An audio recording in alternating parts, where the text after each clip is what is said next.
Hi everyone, and welcome to today's German Hospital recap. As always, don't forget to subscribe so you don't miss any of our videos or recaps. I'm just going to say something real fast. I apologize if my words get a little slurry or I go a little off course. I spent Saturday in the hospital and I am on some like a painkiller and a muscle relaxer right now, so you'll have to excuse me. I'm okay, don't worry. Yeah. So let's get to today's German Hospital recap. At the METROCOURT, Tracy, Monica, and Paul sit down to discuss the Nutcracker Gala, and Tracy wants Paul to give the keynote speech. He says he needs to check his calendar because he's an adult with calendars. And Monica warns Tracy about Paul and not to let her guard down. And Monica wants a gun amnesty drive attached to the gala, which I think is a great idea. And they ask how it would help Toys for Tots, and she says once a week a gun tragedy happens involving a young child, and she will personally donate $1,000 to Toys for Tots for every gun turned in, which is awesome. More people should do that. At Elizabeth's, just Elizabeth's, Jason is there, gets a call from Sam. He doesn't pick it up. At first we're like, oh no, but don't worry. Jason is moving out and asks Elizabeth how they're going to tell the kids, and she wants him to take more time to think about this. And he's like, what, 7 months? Savage. And he starts collecting his stuff. She says that if he still loves her, then it's wrong to leave, and she wants to make it up to him. And he asks how she's going to make it up to Jake and Sam and Danny. And he says, you say you love me, but you really don't, because love takes other people's feelings into consideration. And she says, Sam and Danny didn't need you like we did. Really? Ugh, just when you thought you couldn't hear enough. You get that. He says he really did love her, but that love was built in a lie, and now that lie's over. Exactly what I've been saying. If she would have told him back in the day, then he would have picked her because she would be truthful to him, but she couldn't trust it. Diane shows up. Oh, Jason leaves, by the way. Diane shows up. She's dropping off papers for Jason. She's going to put them in a folder because it's confidential. Elizabeth's like, well, how do you know I won't just open the folder when you leave? So Diane's like, all right, then I'll take it with me and tell Jason to pick up the papers at my office.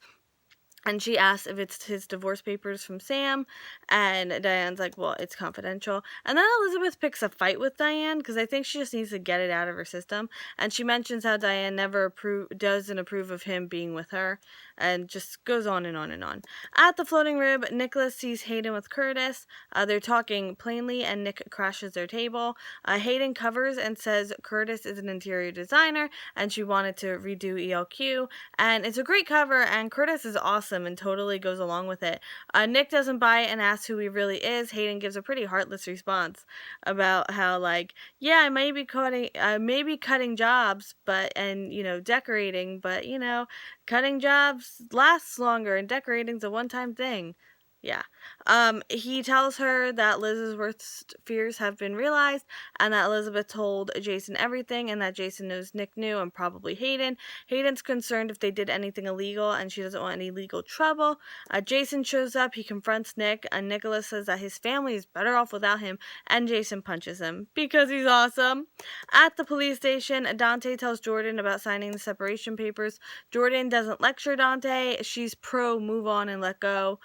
Dante goes to take charge of the situation, and there's a moment between Dante and Valerie as he's leaving and she's walking in. Jordan tells Valerie to stay focused on her training, and there's a chance Dante and Lulu will get back together, but Valerie doesn't want to hear it. Curtis talks to his contact in the PCPD, and the contact lets him in. And Curtis runs into Jordan outside the evidence room after he collected his stuff. He says he's there to see her, and she says she can't get him a job, and he's like, well, I already have a job. And apparently Curtis is TJ's uncle, and she wants his visit to Port Charles to be brief and for him to stay away from TJ. At the Haunted Star, Lulu is ready and raring to go on Project Valerie. Dante texts Lulu that he'll be over in an hour. Lulu tells Johnny all about Valerie, and he has a plan after Lulu mentions that she goes to the police academy.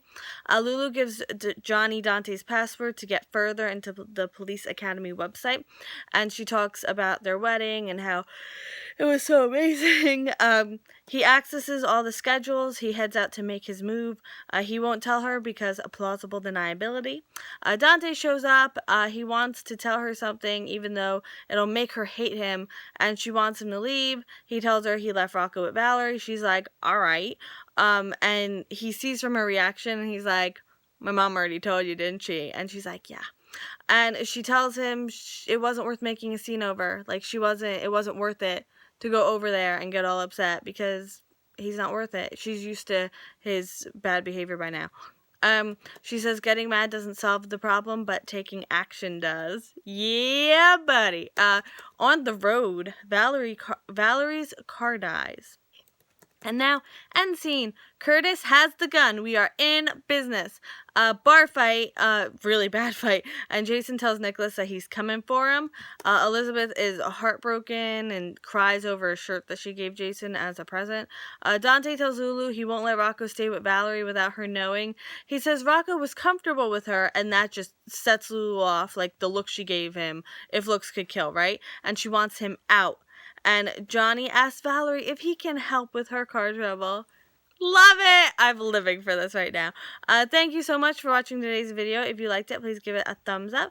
And I will see you tomorrow for more Drama Hospital. I hope you have a great day. Bye!